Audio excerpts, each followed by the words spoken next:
ओंकार बिंदु संयुक्तम नित्यं जायन्ति योगिनः कामदं मोक्षदं चैव ओंकाराय नमो नमः। अहोपकार जिनवरनो कुंदनो ध्वनि दिव्यनो जीन कुंद ध्वनि आप्या अहो आ गुरु काननो तुझ ज्ञान ध्यान नो रंग अमया दर्श रहो ओ शिव पद तक तुझ संग माता हाथ ग्रह।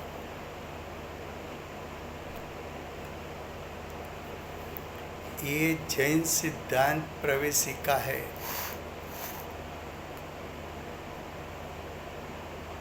पंडित गोपाल दास बरैया जी ने उसकी रचना की है। दिगंबर जैन स्वाध्याय मंदिर ट्रस्ट ने उसको प्रकाशित किया है। उसका दूसरा अधिकार चलता है। दूसरे अधिकार का विषय है 148 कर्म प्रकृति का।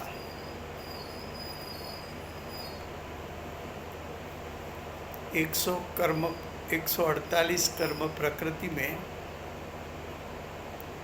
विषय चलता है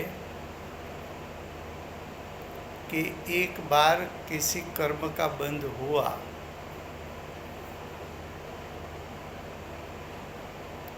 तो क्या उसका फल भुगतना ही पड़ता है, ऐसा कोई नियम है?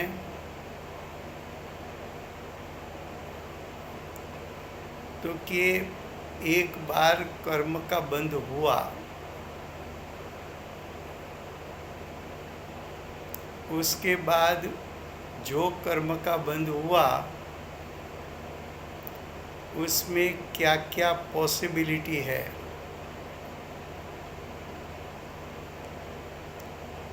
तो कि जो कर्म का बंध हुआ वो कर्म उदय में आ सकता है, अबाधा काल पूरा होने के बाद उदय में आ सकता है। वो कर्म का उपशम हो सकता है, वो कर्मों का क्षयोपशम हो सकता है,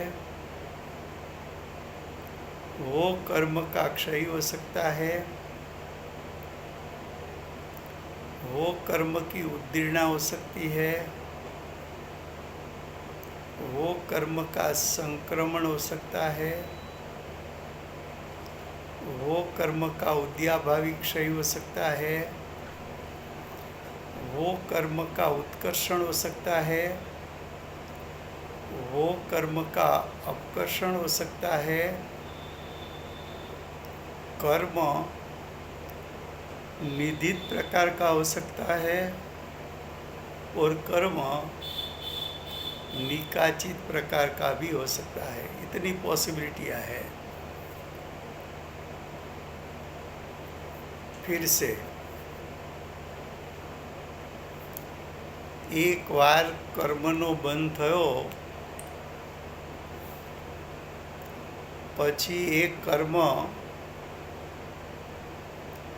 ભોગવવા જ પડે એવો નિયમ છે? તો કે એક વખત કર્મનો બંધ થયા પછી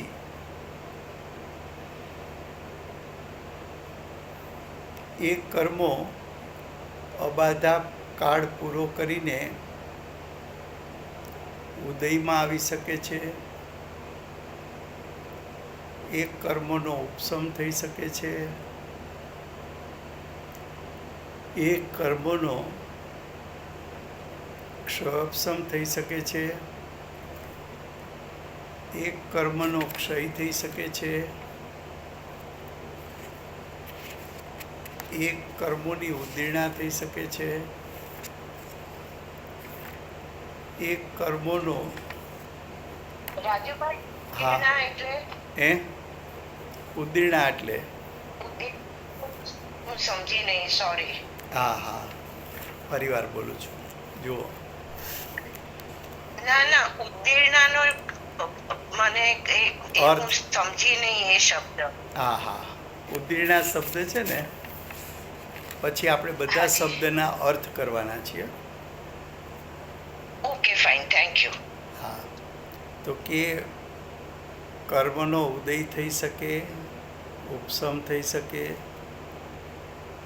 ક્ષયોપશમ થઈ શકે, ક્ષય થઈ શકે, ઉદ્દીર્ણા થઈ શકે, સંક્રમણ થઈ શકે, ઉત્કર્ષણ થઈ શકે, અપકર્ષણ થઈ શકે, ઉદ્યાભાવી ક્ષય થઈ શકે, કર્મ નિધિત પ્રકારના હોય અને કર્મ નિકાચિત પ્રકારના હોય. હવે એ વિષય આપણે થોડો ફરીવાર લઈએ છીએ, તમે નહોતા એટલે. क्वेश्चन नंबर 259 थी शुरू करते हैं कि उदय किसको कहते हैं, उदय कोने कहे छे. तो कि स्थिति पूरी किए बिना, सॉरी, स्थिति पूरी करने के बाद कर्म का फल आना. मान लो कि आपके कर्म का बंद किया था,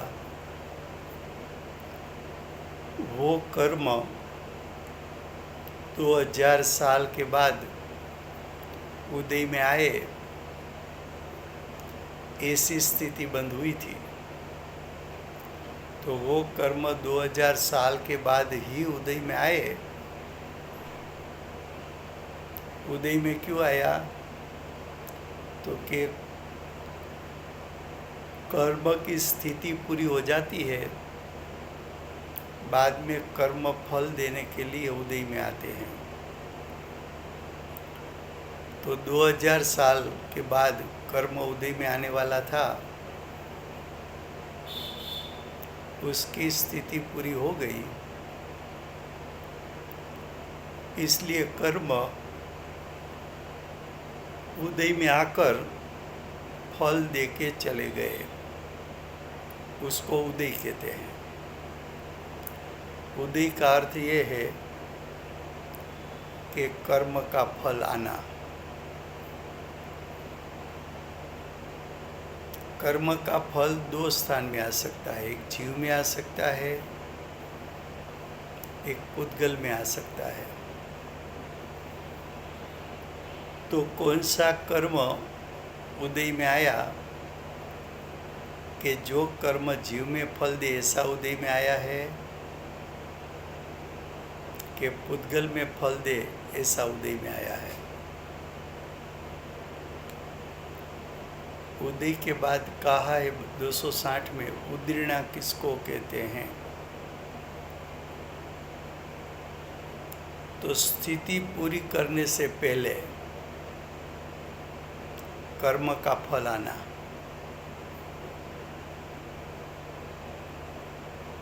कि मान लो कि आपने 10,000 साल बाद जो कर्म उदय में आए, ऐसा कर्म बांधा था, लेकिन जीव ने स्वभावलक्षी पुरुषार्थ किया. तो स्वभावलक्षी पुरुषार्थ के कारण जो कर्म सत्ता में था, कि जो 10,000 साल बाद उदय में आने वाला था, उसकी स्थिति कम हो गई. स्थिति कम क्यों हुई, कि जीव ने स्वभावलक्षी पुरुषार्थ किया तो मंद कसाय हो गया. तो तीव्र कसाई के कारण जो कर्म का बंध हुआ था वो मंद कसाई के निमित्त से उसकी स्थिति कम हो गई। तो जिसकी स्थिति पूरी होने से पहले उसका फल आ गया तो उसको उद्दीर्णा कहते हैं। अब प्रश्न 261, उपसम किसको कहते हैं?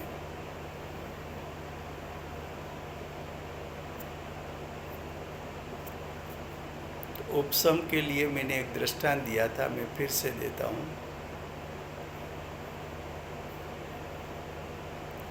कि किसी के यहाँ, समझो आपके घर पे मैरिज था,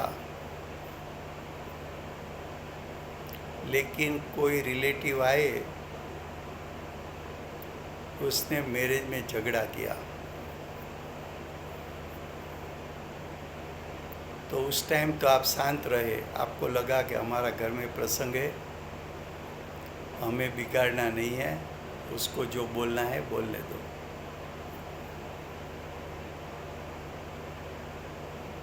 तो आपको इतना याद रह गया कि हमारे प्रसंग में ऐसा किया था। अब हुआ क्या, जिसने झगड़ा किया था उसके यहाँ मैरिज आया,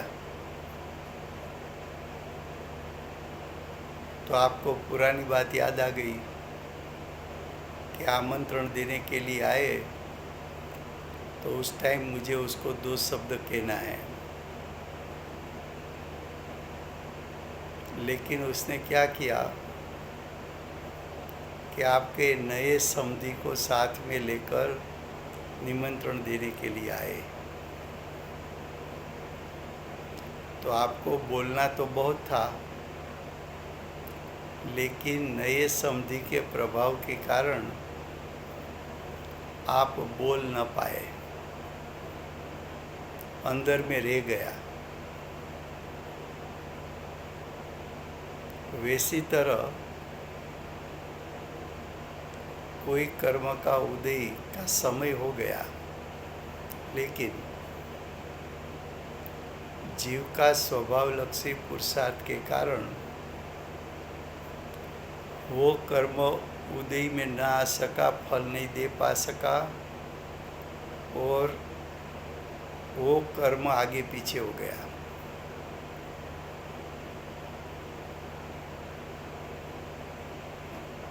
तो उसको उपसम कहते हैं।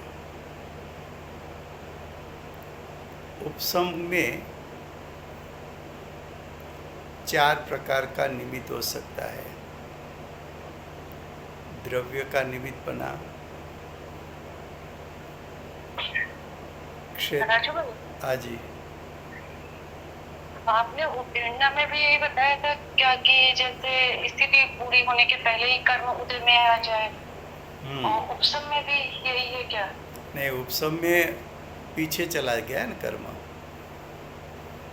मान लो कि 10 बजे उदय में आने वाला था, वो 11 बजे पर चला गया। जी जी जी, उत्तीर्ण में समय से पहले आ गया। हाँ, जी। उपसम में 4 प्रकार का निमित्त हो सकता है। द्रव्य का निमित्तपना, क्षेत्र का निमित्तपना, काल का निमित्तपना, भाव का निमित्तपना। द्रव्य का निमित्तपना, जैसे हमने आपको उदाहरण दिया समधि का, वो द्रव्य का निमित्तपना कहने में आता है। अध्यात्म के बारे में बात करो तो गुरुदेव माता जी जैसा द्रव्य सामने हो तो आपका कसाई शांत हो जाता है। तो उस समय जो उदय आने वाला था वो ज्ञानी गुरु के सामने उदय में न आ सका। क्षेत्र का निमित्तपना, आप समझ लो कि पूज्य गुरुदेव माता जी की साधना भूमि सुवर्णपुरी में हो तो आप बहुत से व्यापार धंधा, घर की बात, न्यूज़पेपर, टीवी सब भूल जाते हैं। वो क्षेत्र का प्रभाव है। आप समझ शिखर जैसे सिद्ध क्षेत्र में गए तो सहज संसार संबंधी का भाव शांत हो जाता है। काढ़,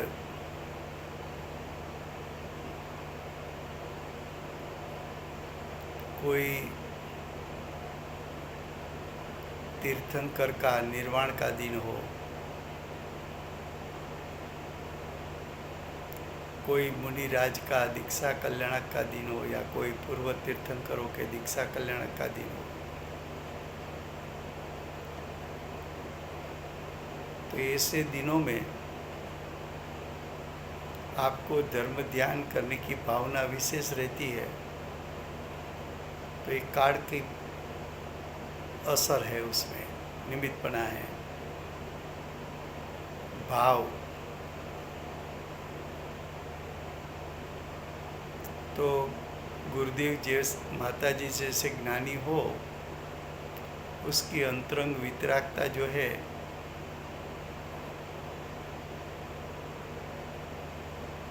तो ज्ञानी गुरु के मुख मुद्रा पर जो भाव है वैरागवंत, उसका निमित्त पाकर आपको भी अंदर से ऐसा हो जाए कि जीवन तो ऐसा होना चाहिए, तो दूसरे कसाई शांत हो जाते हैं। तो द्रव्य क्षेत्र काल भाव का निमित्त पाकर जो कर्म की शक्ति है उसी अनुभूति यानी उसका फल प्राप्त नहीं हुआ, वो कर्म फल दे नहीं सके, उसको उपशम कहते हैं। परिवार गुजराती में उपशम कोने कहे छे।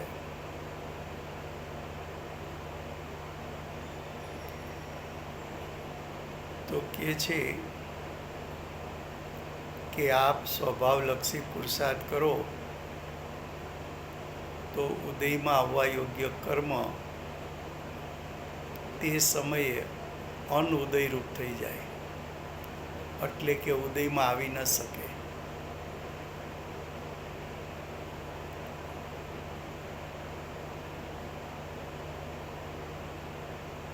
આ જે ઉપશમ થાય એમાં 4 પ્રકારના નિમિત્ત હોઈ શકે: દ્રવ્ય, ક્ષેત્ર, કાળ અને ભાવ।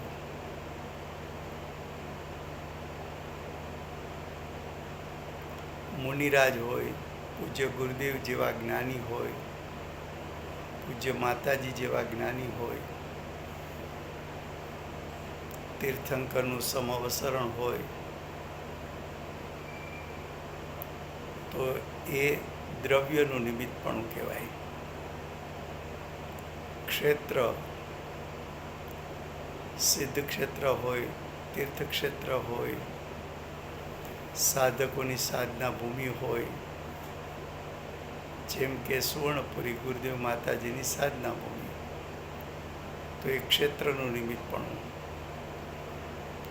કાળ, પર્યુષણ પર્વના દિવસ હોય, અષ્ટાનિકાના દિવસ હોય,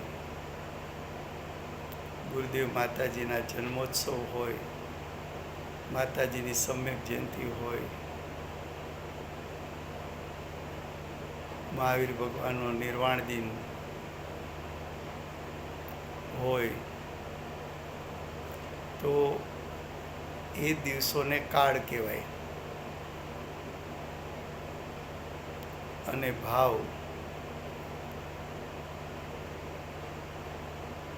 જેમ ગુરુદેવ અને માતાજી આત્માની વાત એટલા રસકસથી કરે કે સાંભળનાર જીવો પણ એના કસાયો શાંત થઈ જાય. તો જ્ઞાનીના વચનો, એ વચનો અનુભૂતિથી ભીંજાયેલા છે, તો એને ભાવ કહેવાય. જેમ કે તીર્થ ક્ષેત્રમાં જાઓ તો સંસાર સંબંધીના ભાવો શાંત પડી જાય.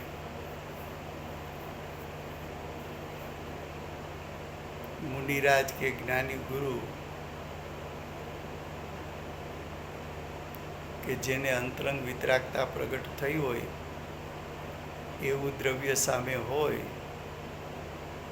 તો એનું નિમિત્ત પામીને જીવ સમ્યક દર્શન જ્ઞાન ચારિત્ર પણ પ્રગટ કરી લે.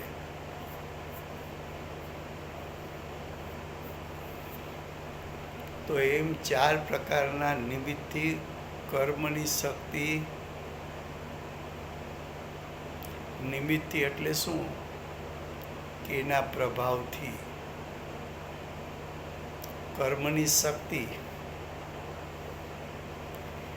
એનું ફળ ના આવે, એ ફળ ના આપી શકે. એક કર્મ આગળ ઠેલાઈ જાય. આજનું કર્મ કાલે ઉદયમાં આવે, અત્યારનું કર્મ 2, 5, 10 મિનિટ, કલાક, 2 કલાક પછી ઉદયમાં આવે. તો એને ઉપસમ કહેવાય. 262 उपसम का कितने भेद हैं? तो कि उपसम के 2 भेद है. अंतकरण रूप उपसम और सद अवस्था रूप उपसम.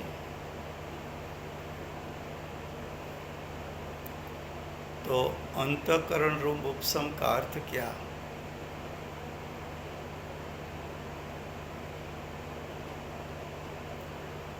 तो अंतकरण उपसम का एक वर्णन 5 लब्धि प्रकरण में, मोक्ष मार्ग प्रकाशक में 7वें अध्याय में आखिरी विषय सम्यक सन्मुख मिथ्या दृष्टि, वहाँ 5 लब्धि का वर्णन किया है. क्षयोपशम लब्धि, विशुद्धि लब्धि, देशना लब्धि, प्रायोगिक लब्धि અને કરણ લબ્ધિ. तो जो करण लब्धि है उसका अर्थ क्या है? तो कि क्षयोपशम लब्धि का अर्थ है सम्यक दर्शन ज्ञान चारित्र प्रकट करने के लिए आत्म स्वभाव का चिंतन मनन करना, आत्मा के स्वरूप का चिंतन मनन करना, तत्व विचार करना. लेकिन वो तत्व विचार का प्रयोजन के साथ तत्व विचार करना कि मुझे सम्यक दर्शन ज्ञान चारित्र प्रकट करना है. तो ऐसा तत्व चिंतन, उसको क्षयोपशम लब्धि कहते हैं. ये तत्व चिंतन के कारण होता क्या है? तो कि कसाई मंद हो जाते हैं. राजू भाई, हाँ जी. क्षयोपशम लब्धि एक बार फिर से समझा दीजिए. हाँ,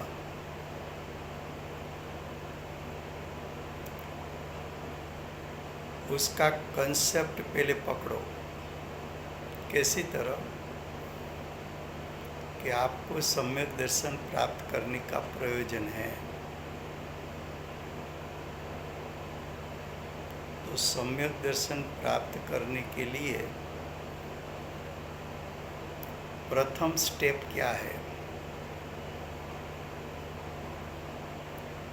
तो कि क्षयोपशम लब्धि. प्रकट करनी चाहिए। तो कि क्षयोपशम लब्धि क्या है? तो कि मेरा प्रयोजन सम्यक दर्शन, सम्यक ज्ञान, सम्यक चारित्र प्रकट करने का है। तो रत्नत्रय की प्रकटता का प्रयोजन रख के तत्व का विचार करना,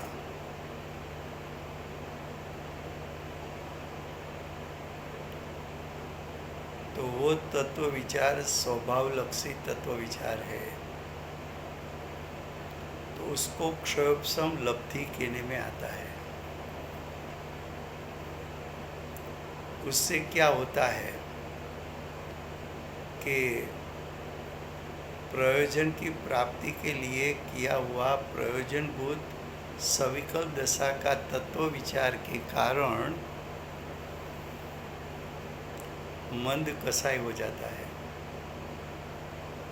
तो कसायों का जोर कम हो जाता है।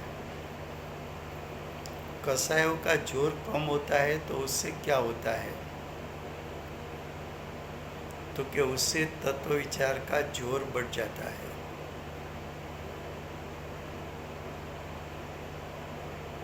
तो तत्व विचार का जोर बढ़ा, उसका फल क्या मिलता है? तो कि बाह्य में सच्चे देव शास्त्र गुरु उसका निमित्त मिलता है। जैसे कि गुरुदेव को संप्रदाय में रहकर भी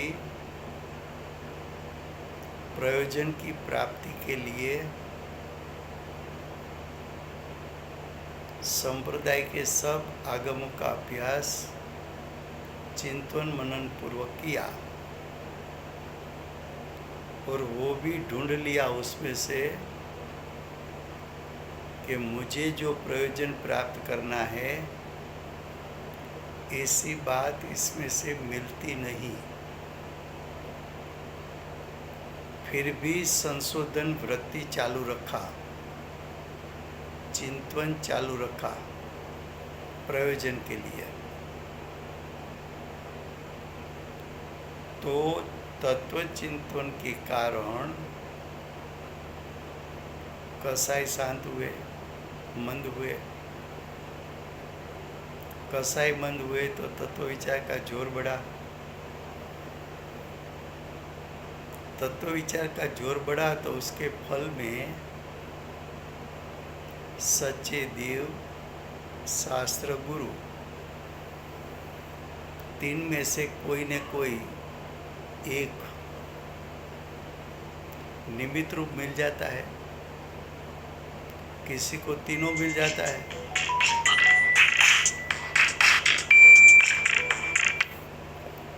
तब हुआ क्या कि गुरुदेव को बाह्य निमित्त में समय सार मिला।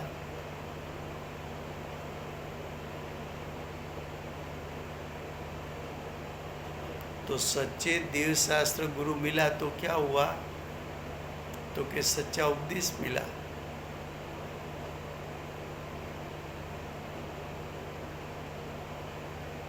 कि स्व क्या, पर क्या, सात तत्व का स्वरूप क्या, छह द्रव्य का स्वरूप क्या, निमित्त उपादान क्या, निश्चय व्यवहार क्या।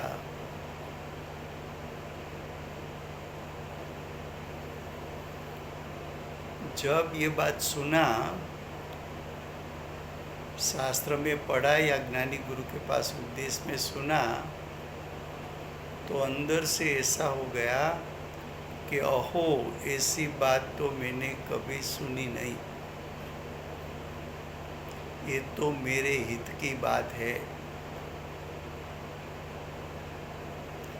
ऐसा भाव विशुद्धि लब्धि है। विशुद्धि लब्धि के कारण सत्ता में पड़े हुए कर्म, उसका स्थिति अनुभाग कम होता जाता है।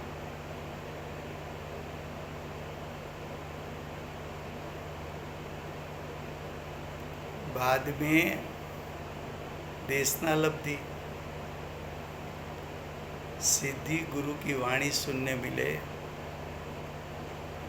चाहे तीर्थंकर हो, गणधर हो, आचार्य उपाध्याय साधु हो, श्रावक श्राविका अर्चिका हो, सम्यक दृष्टि हो, उसकी वाणी मिलना देशना है। देशना लब्धि का अर्थ है भाव भाषण तक पहुंचने का उग्र पुरुषार्थ। वो देशना लब्धि है।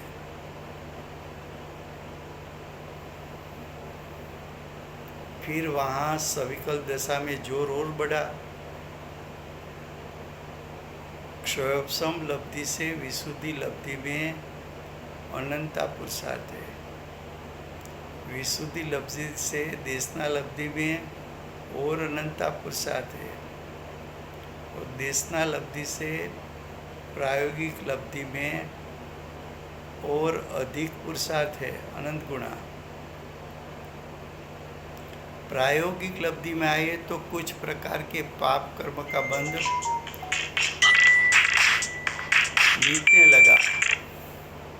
मिटने लगा।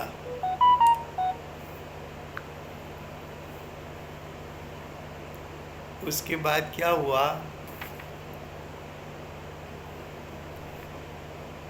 तो कि जो कर्म सत्ता में है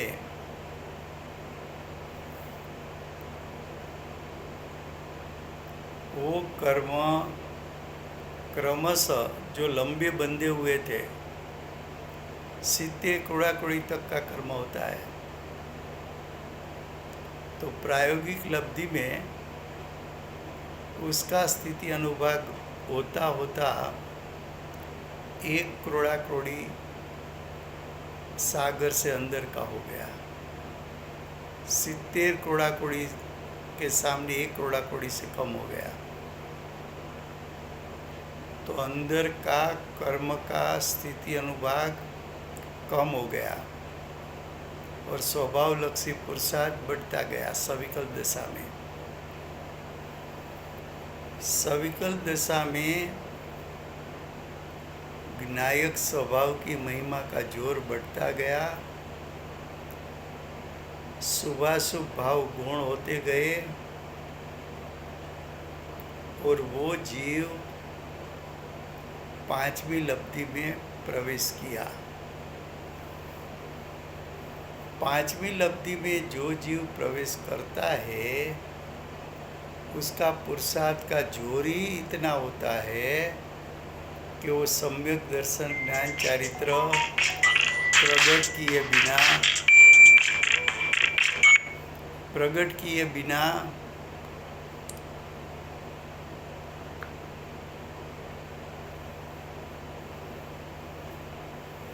प्रकट किए बिना वो स्वभाव का लक्ष्य छोड़ेगा नहीं। ख्याल में आता है, जब 5वीं लब्धि में पहुंचता है तब उसका पहला जो स्टेज है उसको अंतःकरण रूप उपशम कहने में आता है। तो क्या अंतःकरण रूप उपशम का अर्थ क्या?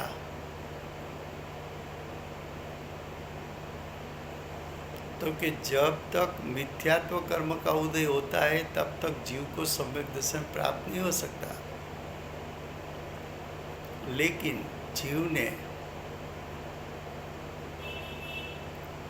प्रायोगिक लब्धि में प्रवेश किया तब पुरुषार्थ का जोर के कारण जो मिथ्यात्व कर्म उदय में आने वाला था उसका समय बदलकर वो कर्म का उदय आगामी काल में चला गया।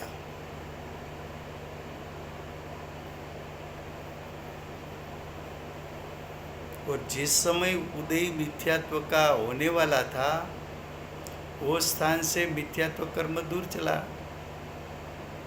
तो वो स्थान पे अब मिथ्यात्व का उदय आने वाला नहीं है। और जीव का पुरुषार्थ तो स्वभाव लक्षी जोर से हो रहा है। वो जीव को कब स्वभाव का लक्ष्य होगा कि जिस समय मिथ्यात्व कर्म का उदय आने वाला था, वो मिथ्यात्व कर्म आगे चला गया तो वो स्थान खाली पड़ा, उस समय जीव सम्यक दर्शन की प्राप्ति कर लेता है। तो अब देखो प्रश्न 263 देखो, अंतःकरण रूप उपशम किसको कहते हैं? आगामी काल में उदय, राजू भाई, हाँ कारण लब्धि और प्रायोगिक लब्धि एक बार फिर से समझा दीजिए। हाँ, सबसे पहले सिंपल समझ लो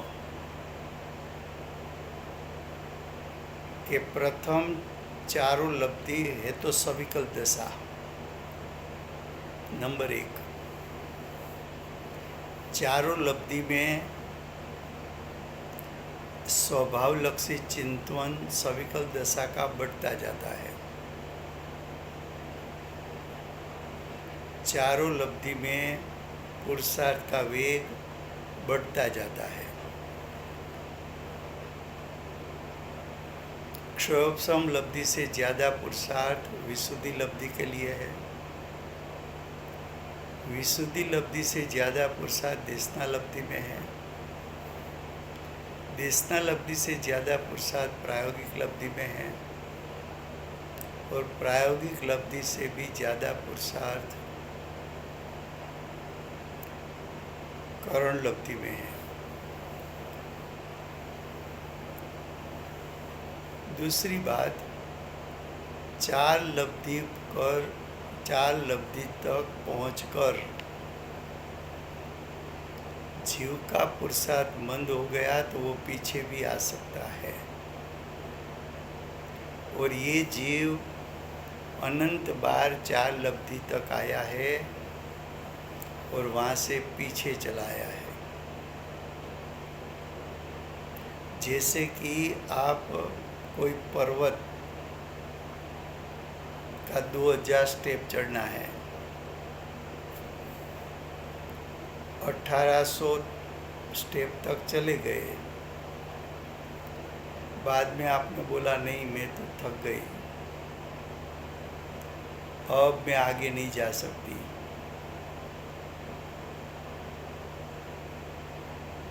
तो आपका पुरुषार्थ में ओट आ गई।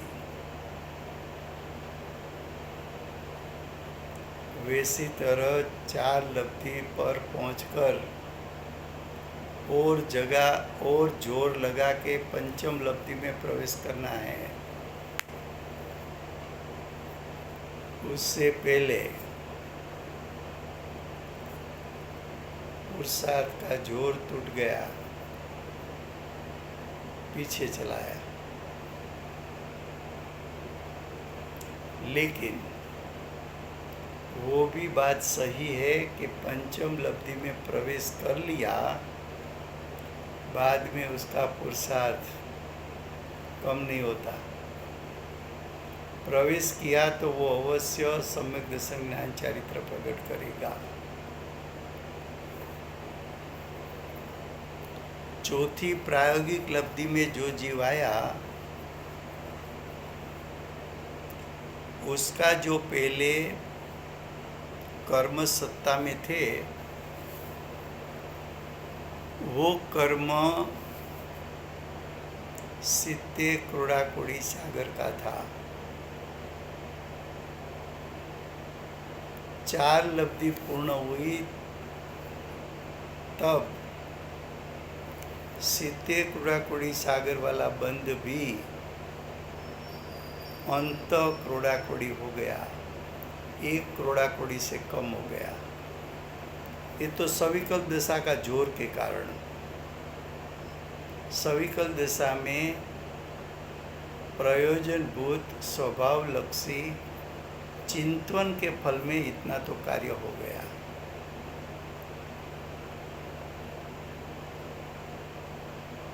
ये लब्धि का जो परिणाम है वो परिणाम को सविकल दशा होने पर उसको शुभ भाव नहीं कहा, शुद्ध भाव भी नहीं कहा, उसको विशुद्ध भाव कहते हैं। विशुद्ध भाव क्यों कहा?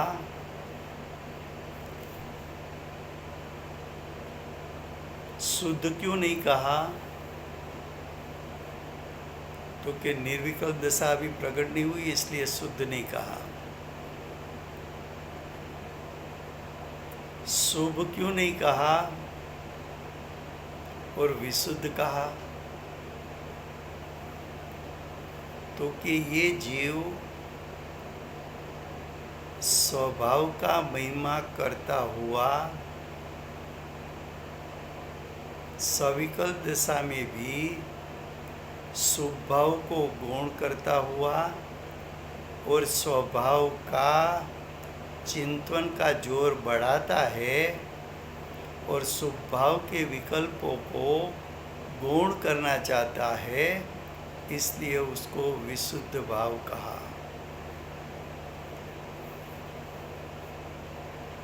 समझ में आता है? तो जब जीव पांचवी लब्धि में प्रवेश करेगा, करण लब्धि में, उसमें पहला स्टेप आएगा अंतःकरण रूप उपशम। तो वहाँ उपशम का एक प्रकार बताया, अंतःकरण रूप उपशम। तो अंतःकरण रूप उपशम किसको कहा?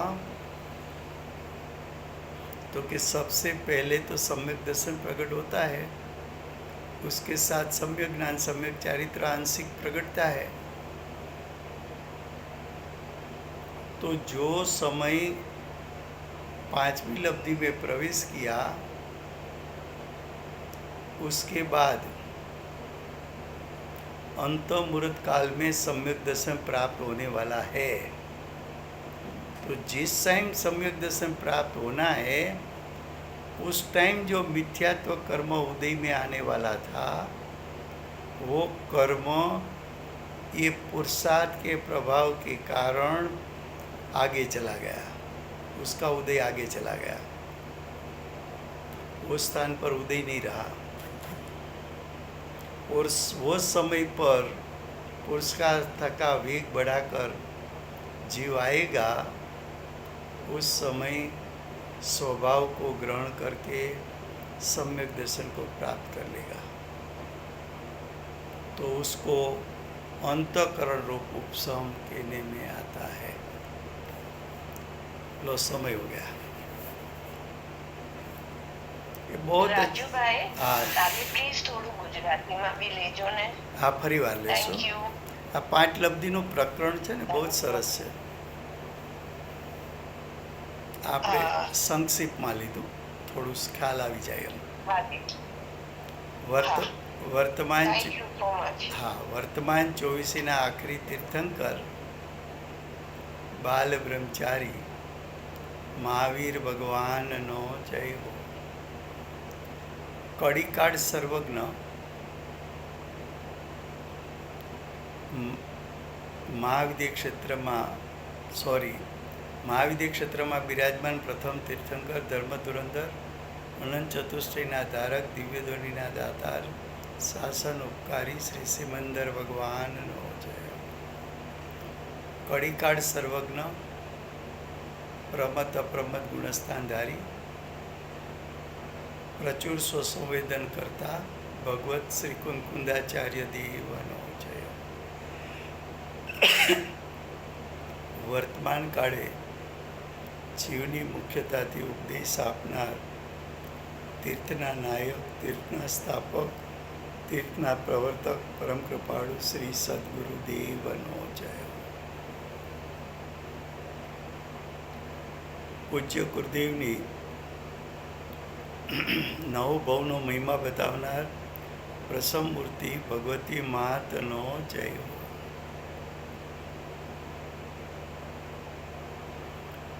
સમ્યક દર્શનની પ્રાપ્તિમાં નિમિત્તરૂપ જીનવાણી માતનો જય હો.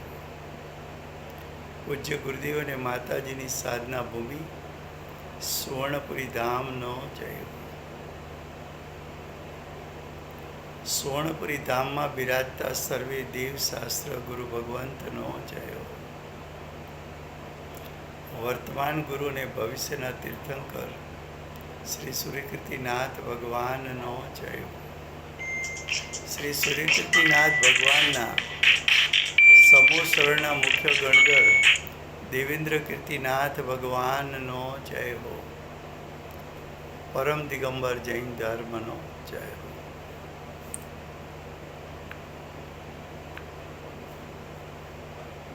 Thank you very much Rajubhai. જય જીનેન્દ્ર. જય જીનેન્દ્ર.